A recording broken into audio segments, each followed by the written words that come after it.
বল, কাল রাতে তুই আমাকে ফোন করে কত প্যান প্যান করলি। আমাকে বিয়ে করুন ভাইয়া প্লিজ। আমি আপনাকে ছাড়া অন্য কাউকে বিয়ে করতে পারবো না। আরও কত কি সব বলবো সবাইকে। এখন মেরে নদীতে ভাসাবো যদি বিয়েতে না না করেছিস তো। আমি পাশে দাঁড়ানো সদ্য বিলেত ফেরত সাদা চামড়ার মানুষটাকে বিস্ময় নিয়ে দেখছি। লাল ঠোঁটে চওড়া হাসির ধমক, দৃষ্টি আমাকে গিয়ে স্থির। প্রভাত ভাইয়ার কথায় বড় ফুপির মুখ হা হয়ে গেল। নিজের ছেলের মুখে এমন কথা শোনার জন্য মোটেও তিনি প্রস্তুত ছিলেন না। এক সপ্তাহ হয়নি তার আশা। আমাদের বাসায় তো আজই প্রথম এলেন, আর এসে এমন প্রস্তাবে সবাই রেগে গেলেন। প্রভাত ভাইয়া আরও বললেন, আমি সন্ধ্যাকেই বিয়ে করব। মামা আপনি রাজি থাকলে ভালো, না থাকলেও কিছু করার নেই, কারণ এই বিয়েটা হচ্ছে। তাছাড়া সন্ধ্যারও এ বিয়েতে মত আছে। বলো সন্ধ্যা। কথাটা বলেই আমায় ইশারায় চোখ টিপে সম্মতি জানানোর হুকুম তলব করলেন। এদিকে বাবা মা ফুপি আর দাদির চোখ থেকে আগুনের ফুলকি বেরোচ্ছে। আমাদের বংশে আত্মীয় আত্মীয় বিয়ের নীতি এ যাবৎ নেই, কখনো হবেও না। তবুও কেন যে প্রভাত ভাইয়া এমন করছে জানি না। আমি ধীর চিত্তে বলি, হি ইজ লাইং বাবা, সব মিথ্যা বলছে। আমি তাকে পছন্দ করি না, আর বিয়েও করতে চাই না। ফুপি বিশ্বাস করো, আমি এসবে কিছুই জানি না। ফুপির আগে ফুঁসে গটগট করে বললেন, কোনো মেয়ে নিজ থেকে না এগোলে ছেলে কিভাবে এগোয়? সন্ধ্যা, তুই এভাবে আমাদের বংশের নাম ডুবাবি তা স্বপ্নেও ভাবিনি। এবার বাবা হুঙ্কার ছেড়ে বললেন, তা কতদিনের সম্পর্ক তোমাদের? 2-5 দিনের নিশ্চয়ই নয়।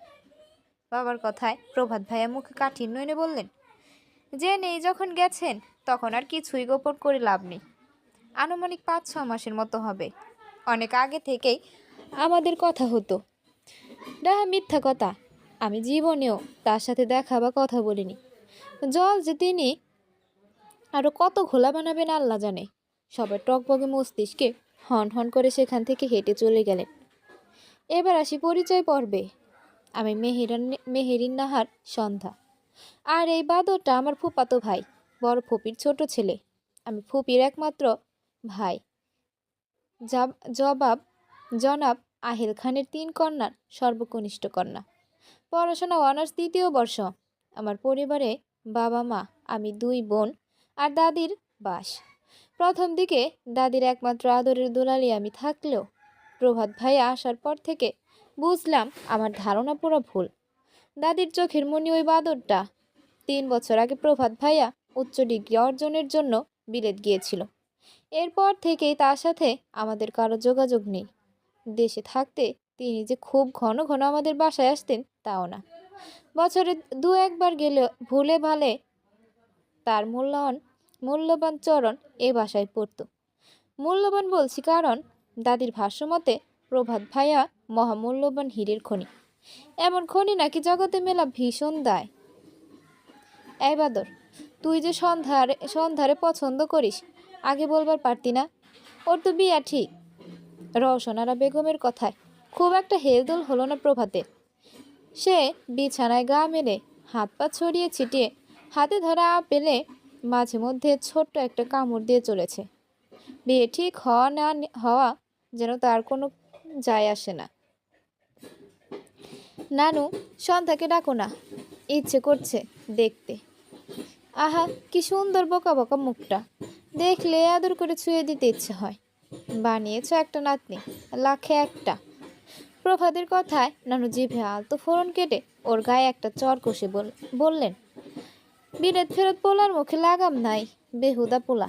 সন্ধ্যা পড়তে বসছে, আসতে পারবো না। আর ধরে যে এখনো তোর মা এ বাড়িতে রাখছে শুধু আমার মুখের দিক চাইয়া, বুঝছস? নাইলে কবকার বাইর কইরা দিত। সন্ধ্যার রুম তো সে আগেরটা আছে, তাই না? সোজা গিয়ে হাতের বামের শেষ রুমটা। দাঁড়াও, আমি দেখা করে আসি। রোশনারা বেগম আর কিছু বলার সুযোগ পেলেন না। Knock knock. Is anyone there? Your হবু বর is here, may I come in? মাথার উপর দিয়ে সব গেছে। পড়ার ছলে বই হাতে থাকলেও এখনো নিচে ঘটে যাওয়া তড়িৎ ঘটনাগুলোই মাথায় ঘুরপাক খাচ্ছে। পড়া গোল্লাই গেছে। এরই মাঝে দরজায় পুনরায় ওই আপদকে দেখে রাগ কম, ভয় হলো বেশি। এত কাণ্ড ঘটিয়ে এবার সোজা রুমে চলে এসেছেন। আল্লাহ মালুম বাবা দেখলে ভুলভাল কিছু ইঙ্গিতে না সোজা আজই বিয়ে পড়িয়ে বাড়ি থেকে বিদেয় করে। আমার পারমিশনের তোয়াক্কা না করেই ভেতরে ঢুকে খুব চেনা ভঙ্গিতে ড্রেসিং টেবিল সংলগ্ন চেয়ারটা টেনে টেনে নিয়ে খাটের পাশে আমার মুখোমুখি বসলে। তারপর গালে হাত রেখে রে বেয়ারার মতো দেখতে লাগলেন। কিছুক্ষণ এভাবে থেকে বললেন, ওফ, এত নড়িস কেন বলতো? একদম নড়বি না, স্ট্রেট বসে থাক। দেখতে দে ভালো মতো, তোর কোথায় কি পরিবর্তন হয়েছে? তোর থুতনিতে ওটা কি কিরে দেখি। থুতনির ওপর হাত রাখতে চাইলে ঝট করে সরে বললাম। বেহায়াপনার সর্বোচ্চ শিখরে পৌঁছে গেছেন তিনি। একে বেশি লাটে ওঠালে চলবে না।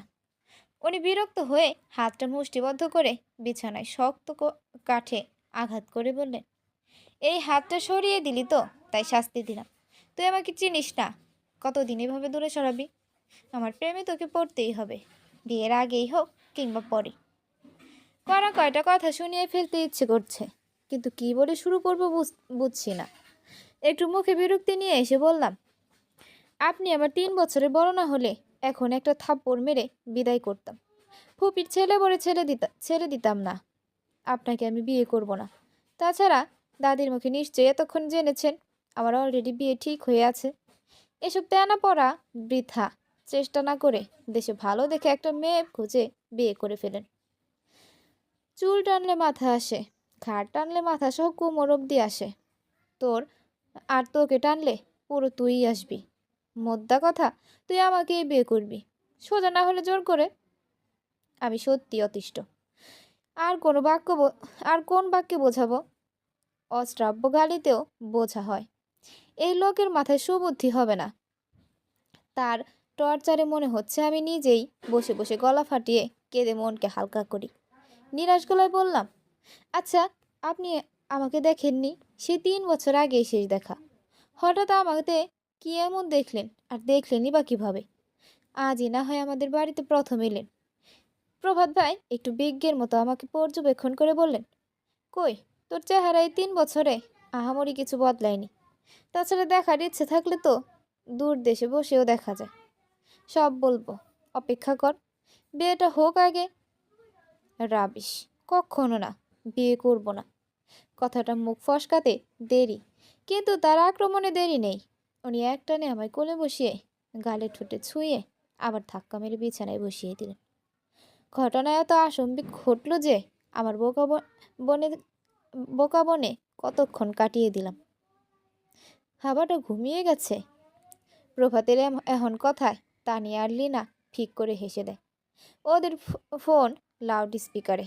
তানিয়া আবার একটু সন্ধ্যার রুম থেকে ঘুরে এসে বলল, মরে লাশ হয়ে গেছে, এখন সারাদিন কেউ ধাক্কালেও জাগবে না। যা করার এই সময় করুন, পরে চান্স পাবেন না ভাই। আসছি তবে। লাইন কেটে যেতেই তানিয়া আর লিনা একে অন্যের দিকে তাকায়। রাত 1টা। বসে থেকে এবার পায়চারি করতে লাগলো তানিয়া। অপেক্ষার পালা কি যে যন্ত্রণা, সময় নাকি বহমান, অথচ অপেক্ষার বেলায় এসে আর বহমান না থেকে সহমান হয়ে যায়।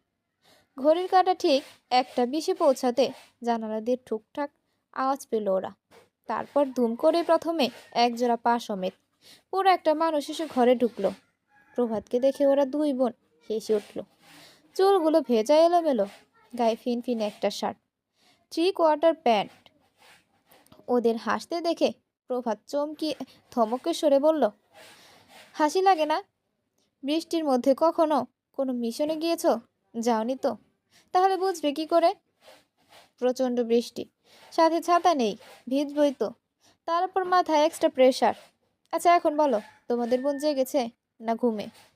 লিনা মুখ টিপে হেসে আবার থেমে গিয়ে বলল, চিন্তা নেই, ভোরের আগে ওর ঘুম ভাঙে না। কি করতে হবে বলুন? আপাতত রুমের বাইরে পাহারায় থাকো, কেউ আসলে সংকেত প্রেরণ করো। ওরা খুশিতে আত্মহারা হয়ে হ্যাঁ সূচক মাথা নাড়ে। প্রভাত বিড়ালি পায়ে সন্ধ্যার রুমে ঢুকে পড়ে। দরজা ভিজিয়ে বিছানার কাছে যেয়ে কতক সময় থমকে থাকে। বোকা মেয়েরা আসলেই সুন্দরী হয়, কথাটা যথার্থ। তারপর মাথা ছাকিয়ে নিজ মনে আওড়াতে থাকে, নো প্রভাত, এভাবে ওকে দেখতে থাকলে ভোর হয়ে যাবে। এদিকে কাজের কাজ কিচ্ছু হবে না। সময় নষ্ট করিস না, টাইম ইজ ভেরি ভ্যালুয়েবল। তারপর দাঁড়িয়ে বিছানায় এক হাঁটু মুড়ে দুই হাত প্রসারিত করে আলগা হাতে তুলে নেয় সন্ধ্যাকে। শক্ত হাতে এবার বাহু ডরে চেপ মিশিয়ে নেয় বুকের মাঝে।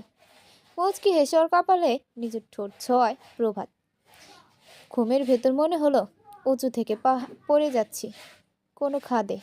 ঠিক এমন একটা অনুভূতি নিয়ে জেগে উঠতে এক গগন ফাটানো চিৎকার করে উঠলাম। আমি ছিলাম আমার নিজের রুমে, আরামদায়ক বিছানায়। ভুল হচ্ছে, স্বপ্ন দেখছি বোধহয়, কারণ এখন আমি যা দেখছি না বাস্তব হতেই পারে না। আমি একটা ব্রিজের সিমেন্টের রেলিংয়ের উপর শুয়ে আছি। আমার শরীরের দুপাশের বেশিরভাগ জায়গা রেলিংয়ের দুপাশে বেরিয়ে আছে।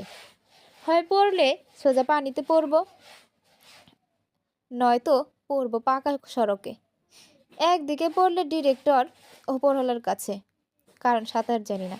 জানলেও একবার পানিতে পড়লে কোনো সাঁতারই তেমন কাজে দেয় না। অপরদিকে রাস্তায় পড়লে মাথা কোমর দুটোই ফাটবে। এমন পরিস্থিতিতে আমাকে কে এনে ছেড়ে দিল? দয়া মায়া বলে কিছুই নেই মানুষের জীবনে। গুরুতর কোনো শত্রুর সম্মুখীন হয়নি, তবে হঠাৎ কোনো শত্রুর আবির্ভাব। কোন শত্রুর আবির্ভাব? চোখ মুখ খিচে দুর্হৃদয়ে আল্লাহকে ডাকছি। বর্তমানে এটা একমাত্র অস্ত্র। নিজে থেকে ওঠার চেষ্টাও যে করিনি তা না, একবার চেষ্টা করেও ব্যালেন্স বিগড়ে যাওয়ায় টাল খেয়ে পড়ে যেতেই শেষ মুহূর্তে আল্লাহর সহায়ে বেঁচে গেছি। বরাবরই উঁচুতে ভয় আমার। দুর্বল মানসিকতা নিয়ে কোনো কার্যে সফলতা আসে না। সেখানে আমার মনই দুর্বল, সেখানে বেঁচে ফিরবো কিনা জানি না। মূল প্রশ্ন হলো, এখানে কে আনলো?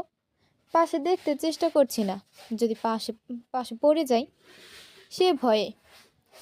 হঠাৎ কড়মড় করে কিছু একটা চিবিয়ে খাওয়ার শব্দ কানে এলো। রাত কত গভীর যে সে সম্পর্কে কোনো ধারণা নেই। মাঝরাত তো হবেই। শুনেছি এমন সময় সাধারণ মানুষ কম, অতিপ্রাকৃত শক্তিদের আনাগোনা বেশি হয়। এভাবে কড়মড় করে চিবিয়ে কেউ খাচ্ছে মানে পরিবেশ ভয়ানক।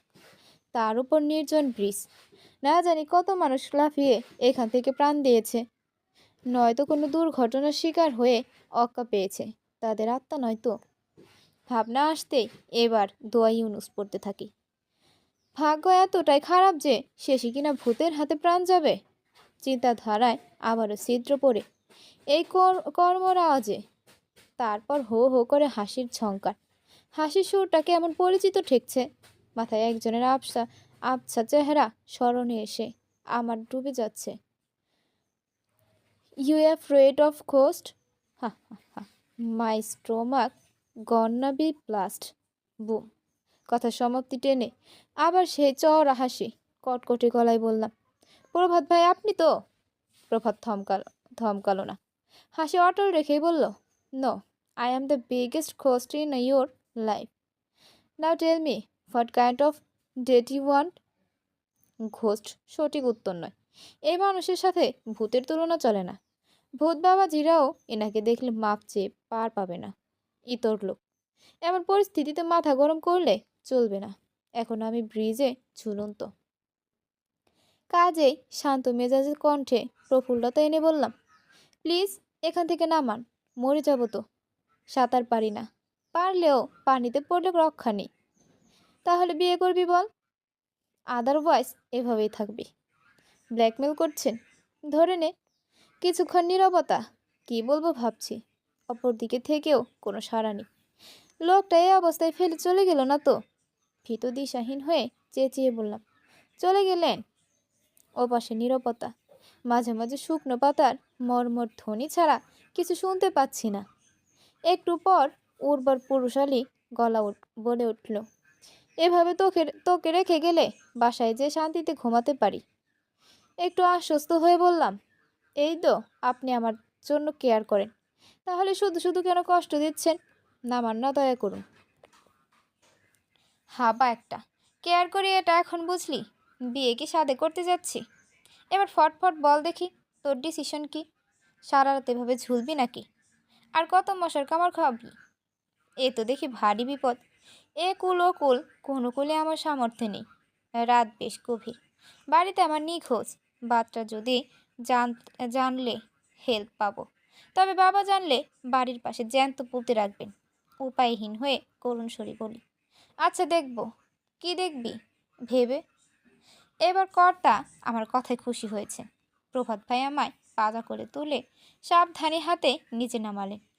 হাঁপ ছেড়ে বাঁচি, জোরে জোরে নিঃশ্বাস টেনে অক্সিজেনের ঘাটতি পূরণ করতে থাকি। এতক্ষণ তো ঠিকঠাক শ্বাস নিতেও ভুলে গেছিলাম। কত পর পর শ্বাস নিয়ে আবার অনেকক্ষণ পর শ্বাস ছেড়ে ফুসফুসে ব্যথা ধরে গেছে। আবার আমার ব্রিথিং প্রসেস দেখে উনিও নকল করছেন। মজার ভঙ্গিমায় নাক দিয়ে শ্বাস টানছেন না তো? টানছেন তো টানছেন। এর পরপরই শ্বাস ছেড়ে হাঁপানি রোগের ন্যায় হাঁপিয়ে কাশতে শুরু করলেন। দেখে বড্ড হাসি পাচ্ছে। আমাকে জ্বালানোর আর কত কি অভিনব কায়দা তিনি অবলম্বন করবেন। প্রভাত ভাইয়ের হাতের ঘড়িটা চোখের সামনে ধরতেই মাথায় ঝনাত বজ্রপাত হলো। কেউ ভাবতেও পারবে না রাত ৩টার সময় তাদের সর্বকনিষ্ঠ কন্যা বাড়ির বাইরে উন্মুক্ত ঘুরছে। কোনো এক্সকিউজ খাটবে না, কোনো গাল ভাসানো মরা কান্না দেখাবে না। বাবা খুব নরম হাতে কাঠির নয়নে হাত ধরে দরজার ওপরে রেখে বলবেন, নিজের রাস্তা মাপ যা। আমার ২ মেয়ে থাকলেই চলবে। একটা মেয়ে গেলে কিছু ধ্বংস হবে না। উল্টো তোর প্রতিদিনের বাহারি খরচ আর তোর বিয়ের মহা খরচের হাত থেকে বাঁচবো। যা দূর হ।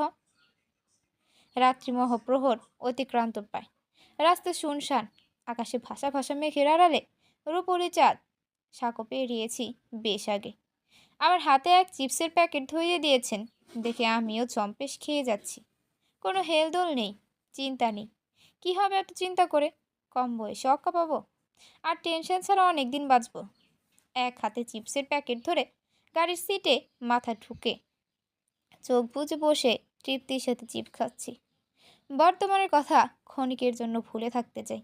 ঠিক তখনই পাশে বসে সেই সাদা বিড়ালি চামড়ার অধিকারী বলে ওঠেন, রাক্ষসী দস্যি মেয়ে, একবার জিজ্ঞেস পর্যন্ত করলো না আপনি খাবেন কিনা। সৌজন্য বোধ নেই, ম্যানার্স শেখায়নি কেউ। প্রভাত ভাইয়া বকাঝকা পূর্ণ কথায় আচমকা চিপসের বদলে ঠোঁটে কামড় লেগে গেল। মুহূর্তে ঠোঁট ফুলে বোম, পিঁপড়া কামড়ালে যেমন হয়। ফ্রন্ট মিররে দেখে নিজেই আতঙ্কে উঠি। কি বিচ্ছিরি লাগছে দেখতে। প্রভাত ভাই মহাবিরক্ত নিয়ে বললেন, মেয়ে দেখ, মেয়েরা রাগ ভাঙানোর মার্ভেলাস আইডিয়া নিয়েই জন্মে। ইচ্ছা মতো কত বকা দেব, কি তার আগে রাজকন্যা নিজেকে আঘাত করে আমার রাগ পূর্বের মতো উবিয়ে দিলেন। দেখি দেখি। তিনি ব্যস্ত হাতে ঠোঁট নিরীক্ষণ করে বললেন, অ্যান্টিসেপটিক তো কিছু সাথে নেই। এক কাজ কর, আমি নিজেই অ্যান্টিসেপটিকের ভূমিকা পালন করি। আহাম্মক হয়ে প্রশ্ন করলাম, চুমু তো অ্যান্টিসেপটিক উপাদান থাকে। আরে লিপ থেরাপি দরকার তোর, অত বুঝবি না। ঝনাত করে তার হাতটা ফেলে কিছুটা দূরত্ব রেখে বসতেই উনি রেগে তাকালেন আমার দিকে। আমি এবার আর ভয় পেলাম না। গাড়ি চলছে। অর্ধেক পথ পেরোতে হুঁশ ফিরল। আমরা পথ ভুল করেছি, কারণ বাঁ দিকের মোড় ঘুরে আমার বাড়ির পথ, কিন্তু আমরা ডান মোড়ে ঘুরলাম। তা দেখে ঝাঝা করে উঠি, আরে আরে ভুল রাস্তা, বামে যান, বামে। প্রভাত ভাইয়া লাজুক হাসিতে গলে পড়লেন। ঠিক বুঝলাম না কোন বাক্য তার লজ্জার হেতু হলো। তিনি হাসি অটল রেখেই বললেন, এত জান করো না তো, আই ফিল সামথিং ডিফারেন্ট। আর ঠিক রাস্তায় যাচ্ছি। তুমি তোমার বাসায় না, যাচ্ছ আমার বাসায়, ওরফে তোমার হবু শ্বশুর বাড়ি। আকাশে ভয়ঙ্কর মেঘের গর্জনের মতো শোনা গেলে ভালো হতো। আমার মনের গর্জনের সাথে আকাশের হিংস্র গর্জন মিশে একাকার হয়ে উঠত। প্রতিবাদী হয়ে আমায় সাহায্য করত। সবাই যেন আমার প্রতিকূলে। দোতলা বাড়ির সামনে এসে গাড়ি থামিয়ে প্রভাত তাকালো পাশে বসে থাকা গাম্ভীর্যপূর্ণ মেয়েটার দিকে। এক হাত ভাঁজে, তার উপর অন্য হাতের কনুই রেখে গালে হাত দিয়ে বসে আছে। মুখ রাগে অস্বাভাবিক ফোলা। প্রভাত গাড়ি থেকে নেমে আদেশ করলো, গাড়ি থেকে নেমে আয়, পৌঁছে গেছি। আমি তাকালাম না, কথা শুনবার প্রয়োজন বোধটুকুও করলাম না। ভোরের আলো ফুটতে আর দেরি নেই। বাবা মা নামাজের জন্য উঠে আমাকে জাগতে দিয়ে দেখবে আমি নেই, খালি ঘর হন্যে হয়ে খোঁজ করবেন। তারপর এক পর্যায়ে সন্দেহের দানা মনে উকি দেবে। এরপরের ঘটনা আমার কল্পনাতীত। আবার আর তেজি গলার হুঙ্কার তার, রাত পার হলে নামবি বলে পণ করেছিস, দ্রুত আয়, কোলে নিতে হবে। বলা বাহুল্য, শেষ বাক্যটা শুনে আর বসে থাকা সমীচীন বলে মনে হয়নি, বিধায় নেমে পড়ি। হুট করে দেখা যাবে কোলে নিয়ে ফেলেছেন। এমত অবস্থায় ফুপি দেখলে এ বাড়িতেও তাণ্ডব করবে। তখন দুই বাড়ি তাণ্ডবে আমি পিষ্ট হব। মাঝে থেকে সুযোগ লুফে নেবেন প্রভাত ভাই। একতলা টপকে সোজা দোতলায় উঠে এলাম। যতদূর জানি একতলায় থাকেন ফুপিরা। দোতলা কার জন্য বরাদ্দ তা সঠিক বলতে পারবো না। ওপরে এসে দরজার লক খুলে প্রভাত ভাই তার একটা হাত সামনে প্রসারিত করে দিলেন। এর ভাবার তো আমাকে প্রথম ভেতরে ঢুকতে হবে। নিদ্রাহীন এক রাতের পর কথায় শক্তি অপচয়ের মতো ধৈর্য যথারীতি হারিয়েছি। তাই যান্ত্রিক রোবটের মতো তার কথা মেনে ভেতরে চলে যায়। তারপর ধারম করে দরজা বন্ধের জোরালো শব্দে পেছনে ঘুরে তাকানোর অবকাশটুকু পেলাম না। তার আগে আমার দুই হাত তার বাহু দুটো চাপা পড়ে গেল। পেছন থেকে এত জোরে চেপে ধরলেন যে নড়তে পারছি না। মুহূর্তে মাথায় টোকা দিয়ে আবার ছিঁড়ে দিয়ে সামনে দাঁড়িয়ে বললেন, বেশি বাড়াবাড়ি করিস না, কিছু ভাবিস না, ভেতরে চল, তোকে তোর ঘর দেখাবো। বিজ্ঞ চোখে তাকিয়ে কোথাও ফুপা ফুপিকে না দেখে বললাম, ফুপিরা কোথায়? প্রভাত ভাই হাঁটা থামিয়ে পেছনে না ঘুরে বললেন, নিচে। তাহলে আমরা উপরে এলাম কেন? কারণ উপরতলার পুরোটা জুড়ে আমার রাজত্ব। তুই হবি আমার রাজ্যের রানী। তোকে তো আমার রাজ্য ভ্রমণ প্রথম করাবো, তাই না? এরপর রাজা রানীর রাজ্য ভ্রমণে বেরোবো। দ্রুত পা চালা, তোর পা কি ছোট ছোট, এত আস্তে হাঁটিস কেন? তার প্রতিটা কথায় খোঁচা দেওয়া স্বভাব। বিরক্তি নিয়ে তার সাথে একটা রুমে এসে ঢুকলাম। সমস্ত ঘরময় শৌখিনতার ছাপ স্পষ্ট হলেও বেশ নোংরা। মেঝেতে চকলেটের প্যাকেট থেকে শুরু করে টুকরো টুকরো কাগজ, হাত ঘড়ি পড়ে আছে। বিছানার চাদর এক পাশে ঝুলে পড়েছে। নাক ছিটকে বলি, বড় বড় বলিওয়ালা মানুষ, এত নোংরা, ছি। প্রভাত ভাই হতধন্ত হয়ে পুরো রুম গোছাতে আরম্ভ করলেন। মেঝেতে পড়ে থাকা আবর্জনাগুলো ডাস্ট বাকেটে ফেললেন। বিছানা গোছালেন নিজ হাতে। তারপর হাত দিয়ে বিছানা ঝেড়ে বললেন, এবার বস। বলে রাখি আমাকে খবরদার নোংরা বলবি না। এক রাতে রাগের বশত রুম আওলা ঝাওলা করেছি। ভাগ্যক্রমে আজকেই তোর আশা পড়েছে। আমি প্রচণ্ড পরিচ্ছন্ন শ্রেণীর মানুষ। লম্বা হাই তুলতে তুলতে তার ছিল টেনে বললাম, হ্যাঁ, দেখতেই পেলাম তার নমুনা। ফনা তোলা সাপের মতো ফুঁসে উঠে এক প্রকার তেড়ে এলেন। তারপর আমার দুগাল তার পুরো এবং তর্জনী আঙুল ধারা চেপে ধরে দাঁত কটকট করে বললেন, তুই আমার সাথে মিসবিহেভ করছিলি? মনে পড়ে? প্রচণ্ড রগে রগে মাথায় বাসায় ফিরেছি। বিদেশের 3 বছরের জীবনে কেউ আমাকে ইগনোর করেনি। তুই করেছিস আর করছিস এখন। রাগ কোনোভাবে কন্ট্রোল হচ্ছিল না। তাই বসে থেকে তোকে মুখের ওপর যেগুলো বলতে পারিনি সেগুলো একটা কাগজে লিখেছি আর ছিঁড়ে নিচে ফেলেছি। চকলেট খেতে খেতে লিখেছিলাম তাই। ঘড়ির কাঁটা ঘরের উপর ঘর ঘুরে সময় বাড়িয়ে তুলছিল। এদিকে আমার অস্থিরতা কমছিল না দেখে ওই ব্যাটাকে আছাড় মেরেছি। ব্যাটারি বোধ হয়ে গেছে, বুঝলি ব্যাপারটা? এবার গোটা একটা দিন একটা রাত শেষে প্রথমবার আমি তার দিকে ভালো মতো যাচাইয়ের উদ্দেশ্যে তাকালাম। সাদা বিলেত ফেরত বলায় আপনারা জল্পনায় প্রথমে এক সাদা বাদরকে নিশ্চয়ই ভেবে নিয়েছে। অবশ্যই ইনি সাদা চামড়ার অধিকারী, এতে কোনো দ্বিমত নেই। তবে কি জানেন, বিদেশে থাকলেও আমাদের দেশ আর বিদেশি মানুষের চামড়ায় বিস্তর তফাৎ থাকে। প্রভাত ভাইয়েরও আছে, তিনি গাঢ় ফর্সা, একটু সাদা আর একটু হলুদ রঙের মিশেল রয়েছে চামড়ায়। পুরো ক্লিন সেভ না, কদিন আগে ছাঁটাই করা দাড়ি পুনরায় মাথা চেড়ে গজে উঠেছে। মুখে ধারালো ব্যক্তিত্বের বহিঃপ্রকাশ। উচ্চতা সঠিক করে বলা দেয়, তবে তার লম্বাত্বের জন্য আমাকে বেশ মুখ উঁচিয়ে কথা বলতে হয়। তিনি এখন না কুচিয়ে কপালে 3টি বক্র রেখা ফেলে আমায় দেখছেন। একটু থতমত খেলাম, সাথে সাথে চোখ নিচে নামালাম।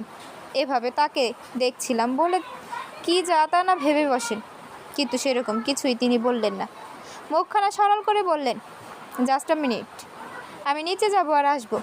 তুই গোটা ফ্ল্যাট ঘুরে দেখ, কোথাও কোনো চেঞ্জ আনার প্রয়োজন আছে কিনা, এইসব দেখে আমাকে জানাবি, ওকে? প্রভাত ভাই চলে যেতে কতক্ষণ অনর বিছানায় ঠেস মেরে বসলাম। তারপর কি মনে করে মেঝেতে পড়ে থাকা প্রতিটা কাগজ উঠিয়ে একে একে পড়তে লাগলাম। সবটা পড়ে হাসতে হাসতে আমার নাজেহাল অবস্থা। আপনারাও একটু শুনুন। টিনটিনে বেহুদা মেয়ে আমাকে রুম থেকে তাড়িয়ে দেয়। বিয়েটা হোক, প্রতিদিন একবার লাফি মেরে ওকে ঘর থেকে তাড়িয়ে এই অপমানের শোধ তুলব। অসম্ভব বাজে লাগছিল ওকে দেখতে। নাক কুচকে ভোতা করে রেখেছিস, বোকা একটা ছাগল। বিয়ের কথা বলতেই চোখগুলো তালের মতো বড় বড় করেছিল। চোখের মনিটা লাগছিল তালের আটি গিলে টুপ করে খেয়ে ফেললে কি হতো? হাবা একটা, রাতে একবার ঘুমালে তো মরা লাশ হয়ে থাকিস শুনলাম। তোকে একদিন শ্মশানে নিয়ে ছাড়বো, তারপর তোর চিৎকার দেখব। রাতে একটা শিক্ষা পাওয়া উচিত তোর সন্ধ্যা। আমি নিজেকে কন্ট্রোল করতে পারবো না, নয়তো তোকে কিডন্যাপ করে বিয়ে করে বাসর করে তবে ছাড়বো। তারপরে 1 ঘন্টা নদীর পানিতে চুবিয়ে গোসল করাবো। শান্তি শান্তি আর শাস্তি, শাস্তি আর শাস্তি। উফ, শান্তি। হা হা। তানিয়া আর লিনাও আমার সাপোর্টে। আমি আসছি, তোকে দারুণ সারপ্রাইজ দেব। একটা মানুষের কতটা মাথা খারাপ হলে এমন আজে বাজে চিন্তা নিয়ে ঘুরে আমার জানা নেই। পুরো একটা মিস্টেরিয়াস ক্যারেক্টার। একটা মানুষের মাথা কতটা খারাপ হলে এমন আজে বাজে চিন্তা নিয়ে ঘুরে আমার জানা নেই। পুরো একটা মিস্টেরিয়াস ক্যারেক্টার। খালি পেট আর শূন্য মাথায় হাসির ধমক কমে এলো অল্পক্ষণে। নীরবে বসে শুধু একটাই চিন্তা মাথায় এলো, বাড়িতে সবাই কি ভাবছে। বেলা হয়ে উঠেছে, অথচ আমার স্থানান্তর ঘটেনি।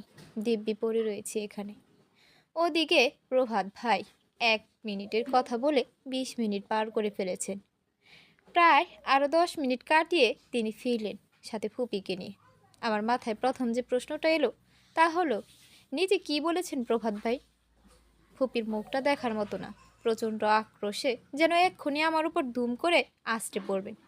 ফুপির প্রথম প্রশ্ন হলো, সিদ্ধান্ত নিয়েই ফেলেছ?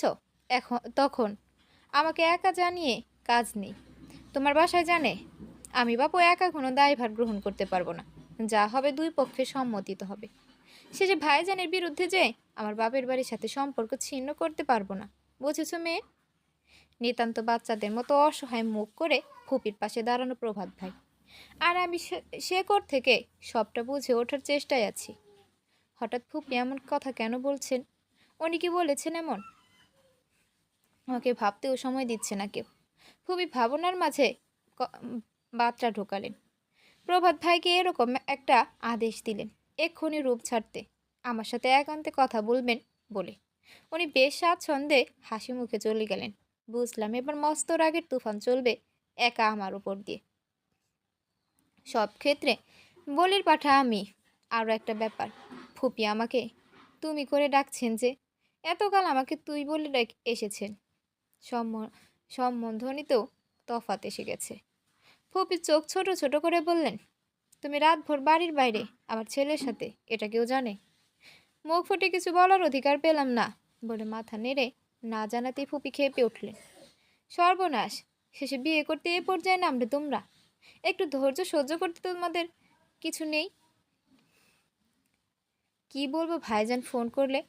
যদি প্রশ্ন করে সন্ধ্যা তোর ওখানে আছে তবে? সর্বনাশ, ডাহা সর্বনাশী, সাথে এই সর্বনাশী মেয়ে আমার ছেলের মাথার মগজ পুরো খেয়েছে। সত্যি এবার রাগ হলো। আমার কঠিন মুহূর্তেও সহজে চোখে পানি আসে না। যা আসে সেটা হলো তীব্র রাগ আর হতাশা। দোষ করলো তার ছেলে আর দুর্নাম কামালাম আমি। একটু স্বাভাবিক হয়ে মিনতির গলায় বললাম, বিশ্বাস করো ফুপি, আমি কিচ্ছু করিনি। আমি তো ঘুমিয়েছিলাম। তোমার ছেলে আমাকে কিডন্যাপ করে সারা রাত বাইরে রেখেছে। আর এভাবে আমাকে তুমি বলো না তো? শুনতে খারাপ লাগে। আগের মতো হয়ে যাও প্লিজ। তুই বলো একবার। ফুপিকে জড়িয়ে ধরতে গেলে দূর দূর করে খেয়ে দিয়ে বলে উঠলেন, এই দূরে সরো, খবরদার, এই আল্লাহ তোমাকে দেখাবো না। তুমি বলার যোগ্যতা তুমি রেখেছ? তুই শব্দটা একান্ত আপনজনের ক্ষেত্রে প্রযোজ্য। তাছাড়া কয়েক ঘন্টার মধ্যে যে মেয়ে আমার ছেলের বউ হবে তাকে তুই বলা সাজে না। এবারে শেষ কথাটা আরও ভয়ঙ্কর। কয়েক ঘন্টার মধ্যে মানে কি? এটা আবার কি ধরনের কথা? কনে রাজি না, কনের বাড়ির লোকজন না, অথচ বরপক্ষ তুমুল আয়োজনে লেগেছে। ফুপিয়ে আর এক দণ্ড থামলেন না, চলে গেলেন। তার প্রস্থানের সেকেন্ড না পেরোতেই প্রভাত নামক মহাসংকট এসে হাজির। আসামিও এত হাজিরা দেয় না যতটা হাজিরা তিনি আমার সামনে দেন। তিনি এসেই বললেন, সারপ্রাইজের উপর সারপ্রাইজ। কেমন লাগছে? আমার বাতাসে আজ শান্তি আর শান্তি। তোর শাস্তি আর শাস্তি। আমাকে না বলবি কখনো? বিয়ের পর যদি কোনো কথায় না বলেছিস তবে প্রচণ্ড গরমের সময় রুম হিটার চালিয়ে তোকে ছেড়ে দেব। তেলাপোকার মতো পালাতে দিশা পাবি না। শীতের সময় এসি ছেড়ে রাখবো, রিমোট থাকবে আমার কাছে। পেঙ্গুইনের মতো লাফাতে হুঁশ পাবি না। Got it? কি অদ্ভুত বাজে শাস্তির ধরন! এই মানুষটা সেকেন্ডে সেকেন্ডে আমার থ্রেট দেয়। বিয়ের পর কি এ অবস্থার অবনতি দ্বিগুণ বেড়ে চলবে? থাকবো কিভাবে এই ভিন গ্রহের মানুষের সাথে? অসম্ভব, এ বিয়ে হবে না। দরকার হলে পালাবো, গুপ্ত কোনো স্থানে কিছুদিন গা ঢাকা দেব। এতেও সমস্যার সমাধান না হলে অন্য কাউকে বিয়ে করে সোজা বর সমেত বাড়ি ফিরব। তবু এই বিলেতে আপদকে বিয়ে নয় আমার একমাত্র স্লোগান। বিয়ে যদি ফরজ হয়, বিলেতে আপদকে বিয়ে তবুও নয়। বাহ, সুন্দর মিলেছে। প্রভাত ভাই প্রথমে এক মনে ঘড়ি দেখলেন, তারপর হঠাৎ এক হাত মাথা রেখে বললেন, মাই ব্যাডনেস। ঘড়ি ধরে দেখলাম তুই পুরো 15 মিনিট এভাবে বেঁকে খেয়ালিছিলি। রাত দিনে এত ভাবিস কাকে? হঠাৎ হঠাৎ এভাবে হারিয়ে গেলে বিয়ের পর দেখা যাবে তোকে একবার ডাকলে জবাব দিবি 1 ঘন্টা পরে। কাজ হবে তাহলে? থাক, আর অপমান না করি।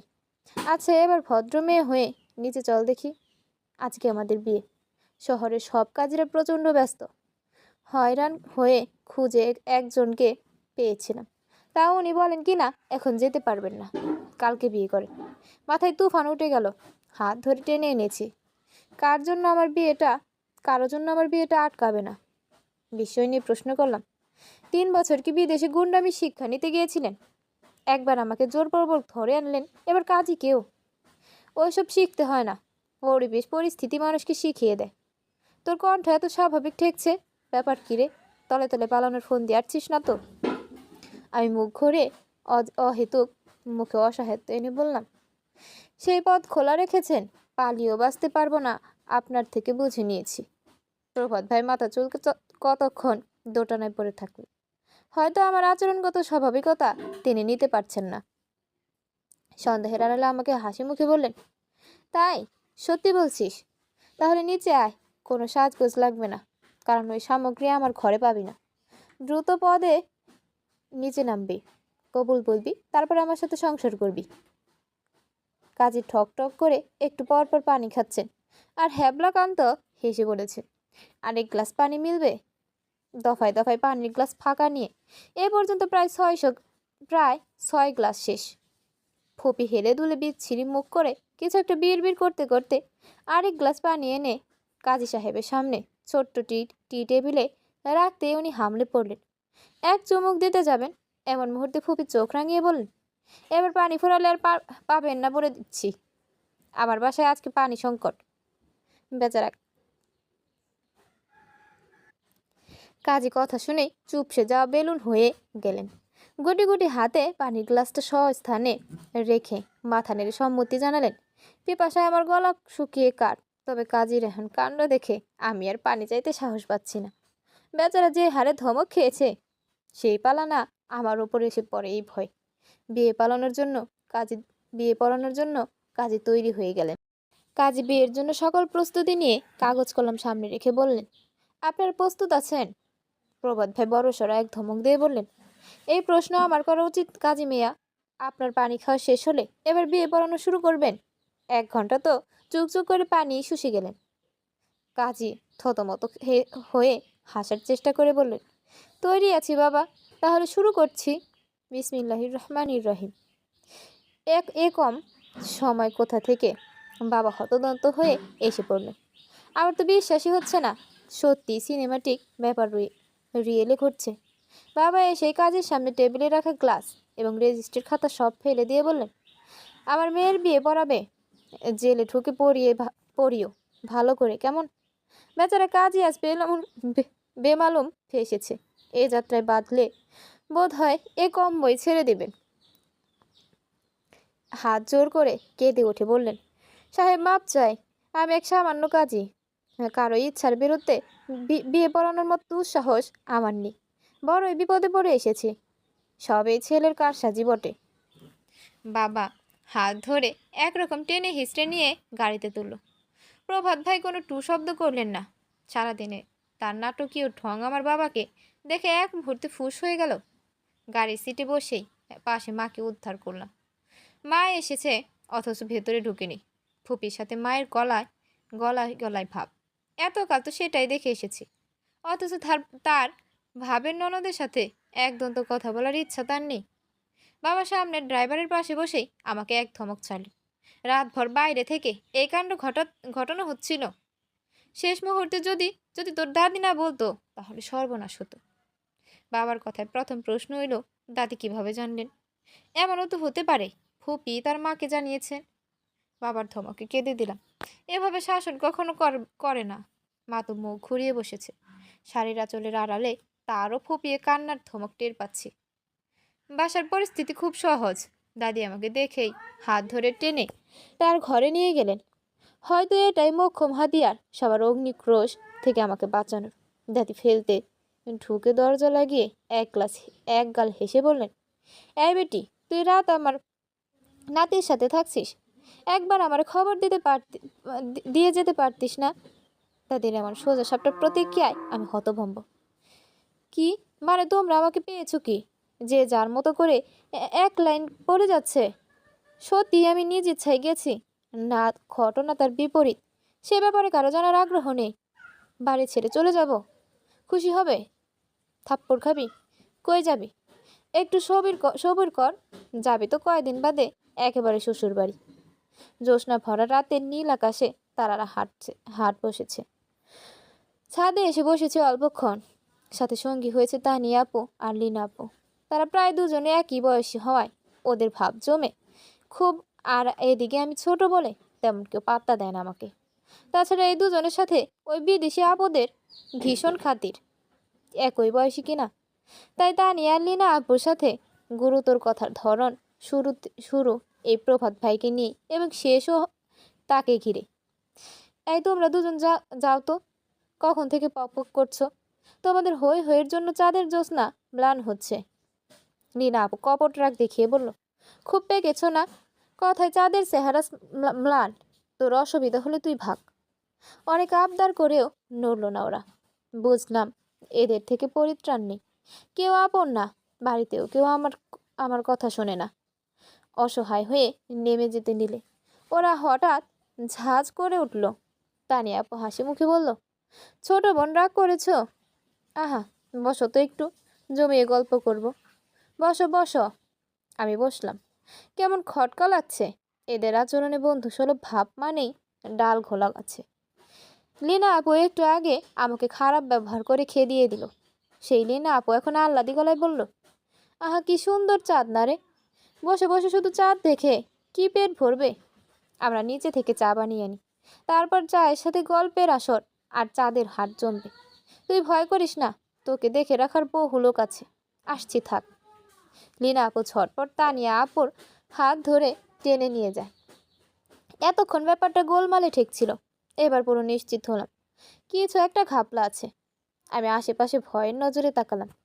কোথাও কেউ লুকিয়ে আমায় ভয় দেখানোর বদ ফোন দিয়ে এটেছে কিনা দেখতে। তবে তেমন কিছু চোখে পড়লো না দেখে হালকা আশ্বস্ত হলাম। আমাকে খুঁজছি সবাটা? তোর চোখ ভালো থাকলে তো দেখতে পাবি। ওই কানা চোখ রেখে কি করবি? ফেলে দিস, আমি তোকে পথ দেখিয়ে নিয়ে চলবো। এই গলার আওয়াজটা মারাত্মক এক ভাইরাস আমার জন্য। একটি নির্দিষ্ট ভাইরাস যা কেবল আমাকে আক্রমণ করে, বারবার ভিন্ন পদ্ধতিতে। মারাত্মক, অসহ্য। মাত্র চারপাশে ভালো মতো চোখ বুলিয়ে কাউকে পেলাম না। অথচ প্রভাত ভাই হঠাৎ দুম করে কোথা থেকে এলেন আমি জানি না। একটু খাড় কাত করতেই প্রথম চোখে পড়ল তার চওড়া হাস্যজ্জ্বল ঠোঁটে সব দাঁত বের করে হাসছেন, যেন তিনি বিশ্ববিজয়ী। আমি আতঙ্কিত হয়ে এক হাতের ওপর অপর হাত রগড়ে বললাম, আপনি কখন এলেন? প্রভাত ভাই দ্বিতীয় কিছু বলার সুযোগ না দিয়ে এক হাতে আমাকে টেনে নিলেন, মিশিয়ে নিলেন নিজেকে।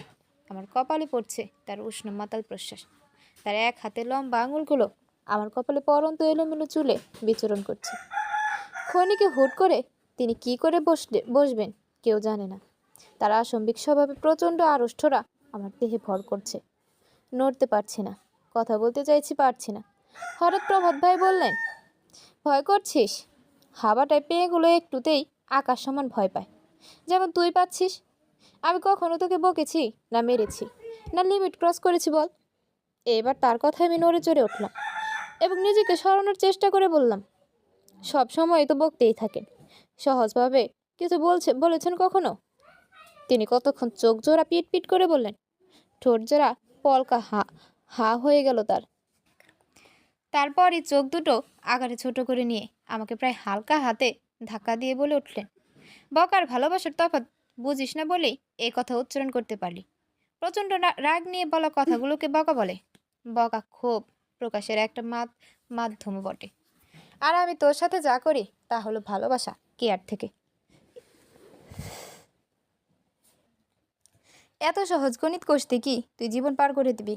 যে মেয়েটা ঠুঁকো ধমকে কেঁপে ওঠে তাকে বকবো আমি? তোকে চিনতে কি বাদ আছে আমার?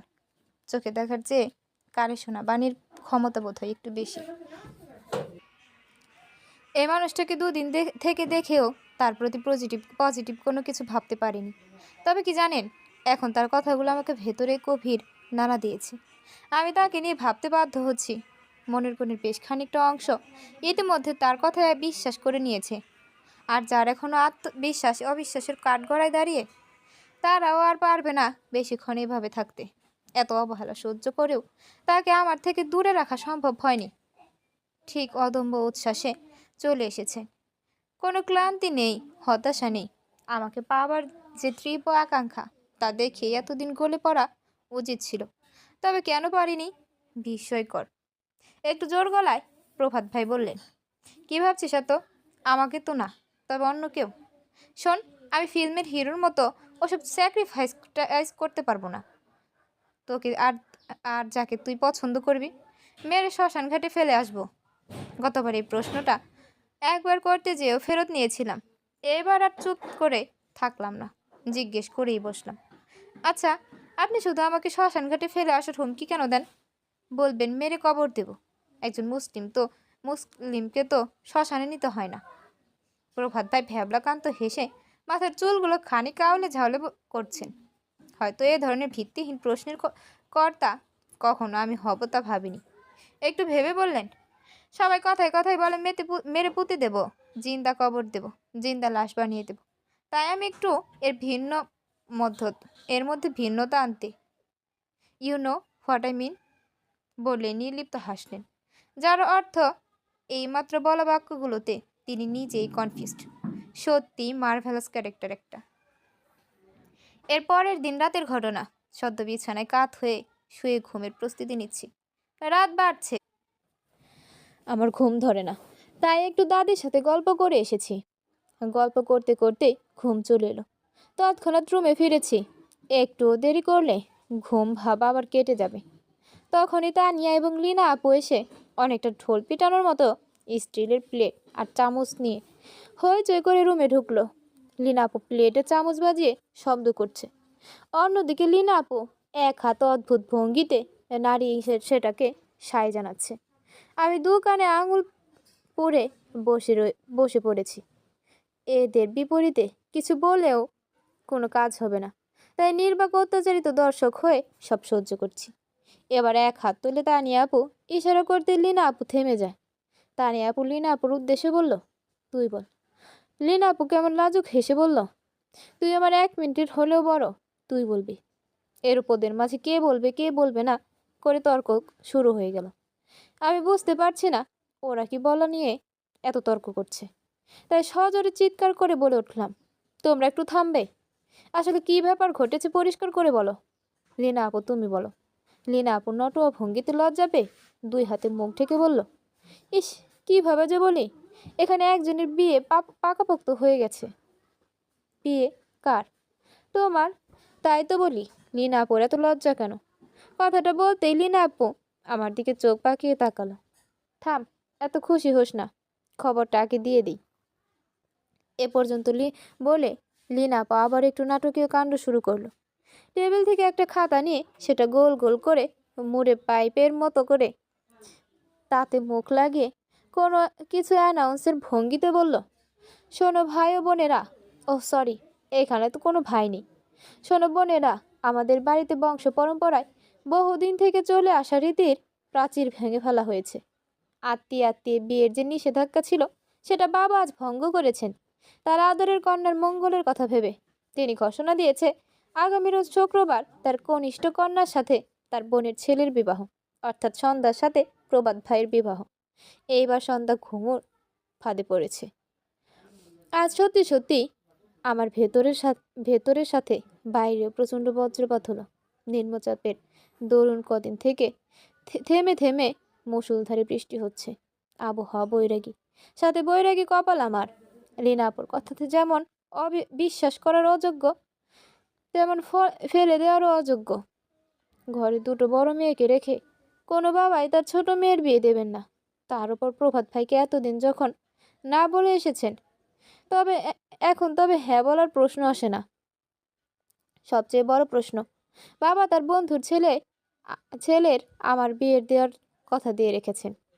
তাহলে সে কথার বাবা কি করবেন? ফেলে দেবেন? শত শত প্রশ্নরা মাথায় এসে হুমড়ি খেয়ে পড়েছে, আবার ছিটকে সরে যাচ্ছে কোনো উত্তর না পেয়ে।